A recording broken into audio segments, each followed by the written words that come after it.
America में चीन की वकालत करने पर राहुल गांधी को भारतीय जनता पार्टी ने घेरा। कहा, कांग्रेस के समय चीन को दी गई जमीन, राहुल गांधी चीन के बन रहे हैं प्रवक्ता। हरियाणा विधानसभा चुनाव के लिए नामांकन का आज आखिरी दिन, 3 बजे तक नामांकन दाखिल करने का है समय। 5 अक्टूबर को मतदान और 8 अक्टूबर को मतगणना होगी। हरियाणा में कांग्रेस ने 40 उम्मीदवारों की एक और सूची जारी की। 9 सीटों पर अब भी उम्मीदवारों के नाम का है इंतजार। राज्यसभा सांसद रणदीप सुरजेवाला के बेटे को भी कांग्रेस से टिकट, कैथल से आदित्य सुरजेवाला को मिला टिकट। बीजेपी ने हरियाणा के लिए बचे 3 सीटों पर भी उम्मीदवारों के नाम का किया ऐलान। महेंद्रगढ़ से कंवर सिंह यादव, सिरसा से रोहतास जांगड़ा को टिकट मिला। हरियाणा चुनाव के लिए जेजेपी एएसपी गठबंधन ने उम्मीदवारों की छठी लिस्ट में 13 नामों का किया ऐलान। जेजेपी के 9 और एएसपी के 4 प्रत्याशियों का किया ऐलान। हरियाणा चुनाव के लिए आम आदमी पार्टी ने 19 उम्मीदवारों के नाम का किया ऐलान। अब तक 89 प्रत्याशी घोषित किए। आज फिर से कांग्रेस में शामिल होंगी भारत की सबसे अमीर महिला सावित्री जिंदल। बीजेपी सांसद नवीन जिंदल की मां है सावित्री जिंदल, पहले भी विधायक रह चुकी हैं। मुख्यमंत्री नायब सिंह सैनी की अध्यक्षता में हुई हरियाणा कैबिनेट की बैठक। 14वीं हरियाणा विधानसभा को भंग करने के प्रस्ताव को दी गई मंजूरी। राज्यपाल की मंजूरी के लिए भेजा जाएगा प्रस्ताव। 19 सितंबर को श्रीनगर में रैली को संबोधित करेंगे प्रधानमंत्री नरेंद्र मोदी। रैली में 30,000 पार्टी कार्यकर्ताओं के शामिल होने की है उम्मीद। कांग्रेस ने जम्मू कश्मीर के लिए 5 उम्मीदवारों की एक और सूची जारी की। चंबा से ताराचंद को कांग्रेस से मिला टिकट। अब तक 39 उम्मीदवारों पर ऐलान। जम्मू कश्मीर के लोगों के लिए कांग्रेस की 5 गारंटी, 25 लाख रुपए का स्वास्थ्य बीमा और महिला उद्यमियों को 5 लाख रुपए का ब्याज मुक्त लोन देने का ऐलान।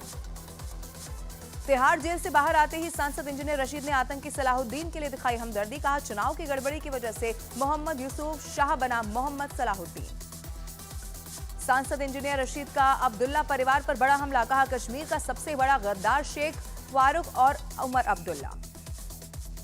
जम्मू कश्मीर के विधानसभा चुनाव में पाकिस्तान भी कूदा। सोशल मीडिया के जरिए कर रहा चुनावों में एंटी इलेक्शन, एंटी इंडिया प्रचार। जमात भी फिर से हुआ एक्टिव।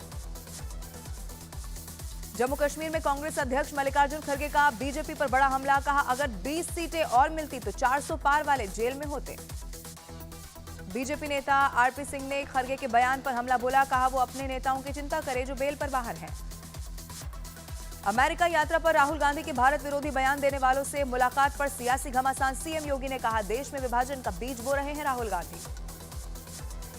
अमेरिका में राहुल गांधी के बयानों पर गृहमंत्री अमित शाह का बड़ा हमला। कहा, देश विरोधी बयान राहुल गांधी की आदत। बीजेपी के रहते हुए कोई खत्म नहीं कर सकता आरक्षण।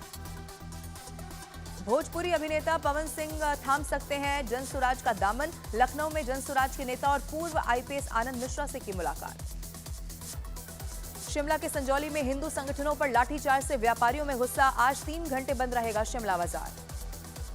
नेता प्रतिपक्ष जयराम ठाकुर ने संजौली मस्जिद केस के बहाने राज्य सरकार पर बोला हमला। कहा, प्रदर्शनकारियों से बात करने के बदले लाठीचार्ज किया गया, लोगों की भावना आहत हुई।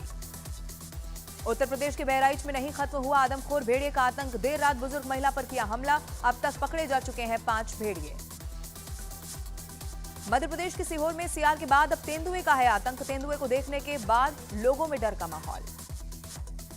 उत्तर प्रदेश के लखीमपुर खीरी में बाघ के हमले में एक किसान की मौत की खबर। वन विभाग के खिलाफ लोगों का प्रदर्शन। 15 दिनों में 2 लोगों की हो चुकी है मौत। बहराइच के बाद कासगंज में भी भेड़िए की आहट। रात में भेड़िया देखने के बाद लोगों में मचा हड़कंप।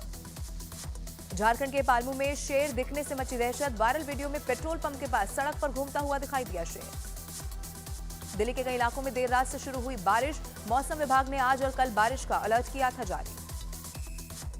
मध्य प्रदेश में बारिश से हालात गंभीर। मौसम विभाग ने 27 जिलों के लिए जारी किया अलर्ट। मध्य प्रदेश के सीहोर में भारी बारिश से कई जगहों पर हुआ जलभराव। पानी में बहती कार का वीडियो सोशल मीडिया पर हुआ वायरल। मध्य प्रदेश की मुरैना में मूसलाधार बारिश से ओवरफ्लो हुआ। पगारा डैम बांध से पानी छोड़े जाने से निचले इलाकों में बाढ़ का बना खतरा। मध्य प्रदेश के सागर में भारी बारिश से बाढ़ जैसे बने हालात। सैलाब में फंसे एक बुजुर्ग को एसडीआरएफ की टीम ने किया रेस्क्यू। मध्य प्रदेश के टीकमगढ़ में भारी बारिश के बाद उफान पर नदी नाले। बांसुजारा बांध के 12 गेट खोलकर करीब 2,500 क्यूसेक पानी छोड़ा गया। मध्य प्रदेश के निवाड़ी में भारी बारिश के बाद सड़कों पर कई फीट तक भरा पानी। बच्चों को लेकर जा रहा एक स्कूल वैन सैलाब में फंसा। लोगों ने बच्चों को सुरक्षित निकाला। मौसम विभाग की राजस्थान में 14 सितंबर तक मूसलाधार बारिश की है चेतावनी। अजमेर और धौलपुर में स्कूल कॉलेजेस बंद। राजस्थान के धौलपुर में मूसलाधार बारिश से नाले में आया उफान। सैलाब के बीच फंसे करीब 15 बच्चों का देर रात किया गया रेस्क्यू। मानसून के दौरान पहली बार रुद्रप्रयाग में पहाड़ों पर हल्की बर्फबारी, केदारनाथ धाम के आसपास हल्की बर्फबारी हुई। उत्तर प्रदेश के झांसी में भारी बारिश के बाद कई इलाके जलमग्न, सैलाब में फंसे 14 लोगों को बाहर निकालने की कोशिश जारी। चंडीगढ़ के सेक्टर 10 में एक घर के बाहर ग्रेनेड फेंकने से पूरे इलाके में मचा हड़कंप, पुलिस को खालिस्तानी आतंकी जिंदा पर हमला करवाने का है शक। चंडीगढ़ में ब्लास्ट के मामले में पुलिस ने ऑटो ड्राइवर को किया गिरफ्तार। इसी ऑटो में सवार होकर मोहाली की तरफ भागे थे 2 आरोपी। चंडीगढ़ पुलिस ने ब्लास्ट के दोनों आरोपी पर 2 लाख का इनाम रखा। पुलिस ने दोनों की फोटो जारी की। सीसीटीवी फुटेज खंगाल रही है पुलिस। कर्नाटक के मांड्या में गणेश विसर्जन के दौरान हुआ पथराव, तोड़फोड़ और आगजनी, भीड़ में दुकान को जलाने की कोशिश की। पुलिस ने लाठीचार्ज किया। गणेश विसर्जन के दौरान पथराव के विरोध में एक समुदाय के लोगों का प्रदर्शन, घटना के लिए जिम्मेदार लोगों की तत्काल गिरफ्तारी की मांग की। कोलकाता के आरजीकर मेडिकल कॉलेज में आर्थिक घोटाला मामले में ईडी की छापेमारी, पिछली रेड में बरामद हुए थे कई दस्तावेज। Kolkata rape and murder case में ममता सरकार के खिलाफ जूनियर डॉक्टरों का प्रदर्शन जारी। डॉक्टर बोले सरकार मांगे पूरी करने से पहले ड्यूटी ज्वाइन कराना चाहती है। पश्चिम बंगाल के कई जजों ने अपनी सुरक्षा को लेकर चिंता जाहिर की, पत्र लिखकर सरकारी आवास में घुसपैठ का लगाया आरोप। जम्मू कश्मीर के कठुआ में 2 आतंकी हुए ढेर, इलाके में 4 आतंकियों के छिपे होने की खबर। सेना ने इलाके को चारों तरफ से घेरा, आतंकियों के पास से भारी मात्रा में हथियार बरामद। उत्तर प्रदेश के मेरठ में हेलीकॉप्टर लूट का दर्ज हुआ मामला। 4 महीने पहले भीमराव अंबेडकर हवाई पट्टी से बदमाश सरेआम ट्रक में उठाकर ले गए थे हेलीकॉप्टर। लखनऊ के सुशांत गोल्ड सिटी इलाके में एक आदमी की पीट कर हत्या, प्रेम प्रसंग में हत्या की आशंका। और उत्तर प्रदेश के कानपुर में नेशनल हाईवे पर एक महिला का सिर कुचला हुआ शव निर्वस्त हुआ बरामद। हत्या और हादसे के एंगल से जांच में जुटी है पुलिस।